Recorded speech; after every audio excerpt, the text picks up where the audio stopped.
सुनंदा बुआ, जिन्हें पूरा मोहल्ला इसी नाम से पुकारता था। यहाँ तक कि 3 पीढ़ियों तक के लोग यानी कि बाप, बेटे और पोते सभी लोग उन्हें इसी नाम से जानते थे। किसी के घर की कितनी भी खुफिया जानकारी हो, सुनंदा बुआ की आँख कान नाक से छिप नहीं सकती थी। कोई कितना भी अपने घर का राज छुपाना चाहे, लेकिन सुनंदा बुआ को इस बात की गंध न मिले, ये तो मुमकिन ही नहीं था। किसी के घर में थोड़ी सी लड़ाई हो तो उस लड़ाई को महाभारत में तब्दील कराना सुनंदा बुआ के बाएं हाथ का खेल था। लड़ाई की आग में घी कहाँ से और कैसे डालना है, ये गुण न जाने कौन से महाविद्यालय से सीख कर आई थी। इस सब के बावजूद उनकी लोकप्रियता में मुझे कभी कोई कमी नज़र नहीं आई, क्योंकि लोगों को जो निंदा रस सर्वाधिक प्रिय था वो सुनंदा बुआ के पास पर्याप्त मात्रा में होता था।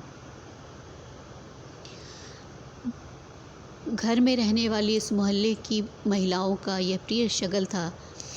हर घर में दोपहर का समय जब बच्चे विद्यालय और मर्द लोग नौकरी पर चले जाते, तब खूब इत्मीनान से सुनंदा बुआ मुंह में पान का बीड़ा दबाए बारी बारी से मोहल्ले के हर घर में आधा एक घंटा तो ज़रूर बिताती, और जिस घर में बैठती उस घर के सदस्यों को छोड़कर बाकी सभी घरों के भेद नमक मिर्च लगाकर सुनाया करती, तथा घर में फुर्सत से बैठी महिलाएं उस निंदारस का भरपूर आनंद लेती थीं।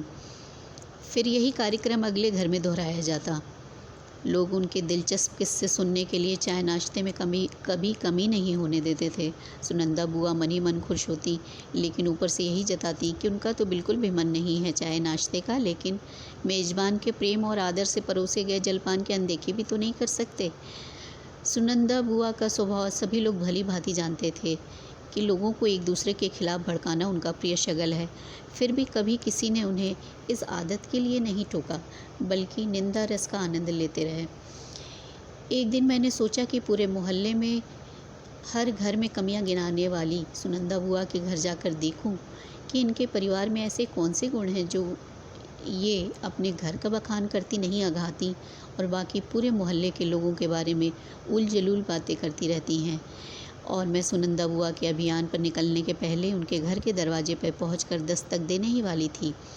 तभी उनकी बेटी, जो कि शादीशुदा होने के बावजूद काफ़ी समय से ससुराल नहीं जा रही थी, उसकी चीखती हुई आवाज़ मेरे कानों में पड़ी तो मैं वहीं ठिठक कर खड़ी हो गई।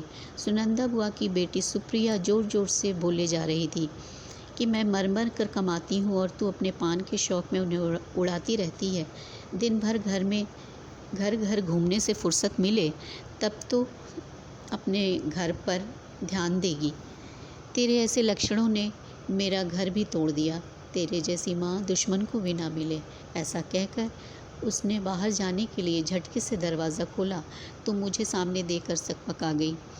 मैंने अपने चेहरे पे बनावटी मुस्कान ओढ़ा और ऐसा प्रदर्शित किया जैसे मैंने कुछ सुना ही ना हो, लेकिन उसका रुआसा चेहरा देखकर मैंने झिझकते हुए पूछ ही लिया, क्या हुआ सुप्रिया, तुम बहुत गुस्से में लग रही हो। थोड़ी सी सहानुभूति पाकर सुप्रिया रोने लगी और बोली, मेरी माँ की आदतों के कारण मुझे ससुराल में भी ताने सुनने पड़ते हैं, इसलिए मैं ससुराल नहीं जा रही। लेकिन मेरी माँ अपनी आदतें नहीं छोड़ रही। मेरी ननद की शादी आपके मोहल्ले में हुई है, वहाँ जाकर भी ये नई बहू के खिलाफ जहर उगल आई जो मेरी ननद है। मेरे ससुराल वालों को जब ये बात पता चली तब से उन लोगों ने मेरा जीना दूभर कर दिया है। अब आप ही बताइए, क्या मैं इनकी आरती उतारूं? पीछे खड़ी सुनंदा बुआ सिर झुकाए चुपचाप सारी बातें सुन रही थीं और अपराध बोध के कारण नज़रें नहीं उठा पा रही थीं। मैं उनके पास गई और उनके कंधे पर हाथ रखकर कहा कि बुआ, यदि सुबह का भूला शाम को घर आ जाए तो उसे भूला नहीं कहते। ये सुनते ही बुआ की आँख से 2 बूंद आंसू मेरी हथेलियों पर टपक गए। सुनंदा बुआ की आंखों से टपके आंसुओं ने मुझे पूरा जीवन दर्शन समझा दिया कि बोया पेड़ बबूल का आम कहाँ से खाए।